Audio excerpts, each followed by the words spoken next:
반도체 제국의 몰락이라 충격적인 소식입니다.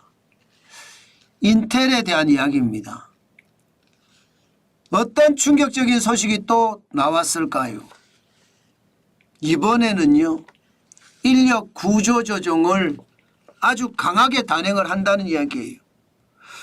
전 직원의 15%에 달하는 15,000명을 해고 통지 메시지를 보냈다는 이야기예요. 와, 충격적이지 않으세요? 인텔은요, 벌써 말입니다. 거의 2년 새에 인력을 16.8%나 줄여왔습니다. 2022년 13만 1,900명이 2024년 현재 10만 9,800명이 됐거든요. 2만 2,100명을 줄였습니다. 그런데 또 15,000명에게 해고 통지를 했다는 것은 진짜 충격적인 소식이죠. 와, 지금 인텔에 어떻게 생각하면 충격적인 이 구조조정이 지금 시장을 굉장히 놀랍게 한다, 이렇게 생각할 수가 있습니다. 사실 인텔 이러면 여러분도 잘 아시는 것처럼 반도체 제국이에요. 미국의 반도체 회사 중에서는 가장 강력하고요. 그런데 이 회사가 무너지기 시작하니까 지금 장난이 아니다, 이렇게 보고 있는 거죠. 인력만 줄이는 것이 아닙니다. 인력은 앞으로도 더 많이 줄일 수 있지만 더 놀라운 것은요, 사업 구조 조정이에요.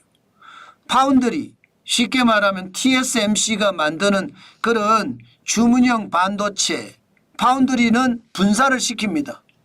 게다가 계열사 알테라도 분사, 유럽 공장 건설 중단, 글로벌 부동산 적어도 말입니다 3분의 2 축소, 판다는 얘기. 생존을 위한, 그것도 극한 생존을 위한 사업 구조조정까지 단행을 한다는 뜻입니다. 어디 그뿐입니까? 비용에 대한 구조조정은요, 일단 100억 달러 정도 비용을 절감하겠다. 그래서 인력을 구조조정하고요, 사업을 구조조정하는 거거든요. 심지어 배당을 중단하겠다, 이렇게까지 이야기합니다. 그야말로 생존을 위한 극한적인 구조조정이라고 이야기할 수 있죠. 지금 인텔은 그 정도로 충격적으로 지금 빠져들고 있습니다. 문제는 앞으로 이게 끝인가? 끝이 아닐 가능성이 더 많습니다. 무슨 얘기냐고요? 여러분 이거 한번 보세요. TSMC하고요, 인텔의 매출 변화를 2019년에서 2023년을 비교를 했습니다. 보시면 인텔은요, 719억 7천만 달러가 2023년에 542억 3천만 달러가 되면서 24.6%가 줄어들었습니다. 반면에 TSMC는요, 433억 4천만 달러가 670억 1천만 달러로 54.6%가 올랐습니다. 이것을 보면 성자성의 원칙처럼 말입니다. TSMC는 계속해서 앞으로 나아갈 겁니다. 그런데 인텔은 따라가지 못하고 밑으로 처질 거예요. 그러면 앞으로 구조조정은요, 더 심한 구조조정도 충분히 나올 수 있겠죠. 당연히 더 심한 구조조정 저는 나올 수 있다고 생각을 합니다. 이게 기업도 심리가 굉장히 많이 작동을 하거든요. 한번 무너진 매출은요, 계속해서 무너질 수 있습니다. 그렇게 계속해서 무너졌을 때 인텔이 구조조정이 이것으로 끝인가? 그거는 분명히 아니거든요. 사실 인텔의 파운드리 사업을 보면 여러분, 지금 2024년 1분기에도 인텔이라는 회사가 없어요. 여기 1분기에 TSMC가 62%, 삼성전자가 13%, 시믹이라고 중국 업체가 6%, UMC라고 대만 업체가 6%고요. 글로벌 파운드리스가 5%, 기타가 8%예요. 인텔이 없습니다. 2분기에도 없습니다. 2분기에도. TSMC는 더 늘어났습니다. 62.3%. 이제 TSMC 걸 가져왔겠죠. 바로 기타에서 끌어왔겠죠. 게다가 삼성전자는 줄어들었습니다. 11.5%로. 시미건 5.7%, UMC도 5.3%, 글로벌 파운드리스도 4.9%. 이게 여러분 이게 화롱이라고 되어 있는데 화홍입니다. 화홍그룹도 2.1%. 이 중국 업체입니다. 중국 업체에서. 지금 중국 업체가 시믹이 5.7%고요.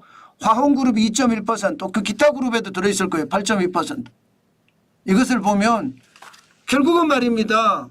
시장의 경쟁에서 인텔은 도태됐기 때문에 강력한 구조조정, 극한 구조조정을 지금 단행하고 있다는 뜻입니다. 이 정도면 충격적인 소식이죠. 저는 여러분 인텔이 이렇게까지 구조조정을 하는 걸 보면서 사실 삼성전자도 걱정이 됩니다. 당장 말입니다. 파운드리 시장 점유율을 보면 2024년 1분기하고 2024년 2분기를 보면 13%에서 11.5%로 줄어들잖아요. 반면에 TSMC는 시장 점유율이 더 늘었고요. 중국 업체의 반격은 굉장히 빠르게 따라옵니다. 굉장히 빠르게 따라와요. 그런 것을 생각을 하면 여러분 지금 삼성전자는 진짜 충격적인 일이 일어날 수도 있습니다. 아마도 말입니다. 글로벌 파운드리스나 혹은 기타 어떤 시스템 반도체 회사들하고는 좀 다를 수는 있으나 인텔과 같은 전철을 밟을 가능성도 저는 배제하지 못한다고 생각합니다. 그만큼 지금 매출이 떨어졌고요. TSMC는 매출이 올라가는데 인텔처럼 삼성도 파운드리 매출이 떨어졌거든요. 200억 달러가 130억 달러로 줄어드는 게 200억 달러만 하더라도 2022년이 200억 달러였습니다. 그러던 것이 2023년에 130억 달러, 올해는 더 줄어들 가능성이 있습니다. 그렇게 되면 최악의 구조조정, 인텔과 같은 구조조정 일어날 수도 있다는 뜻이에요. 진짜 심각하게 일어날 수 있는 것은 아닐 수도 있습니다. 그러나 지금 삼성전자가 제대로 기업을 들여다보지 못한다면 또 다른 충격적인 소식이 일어날 수도 있습니다. 그만큼 말입니다.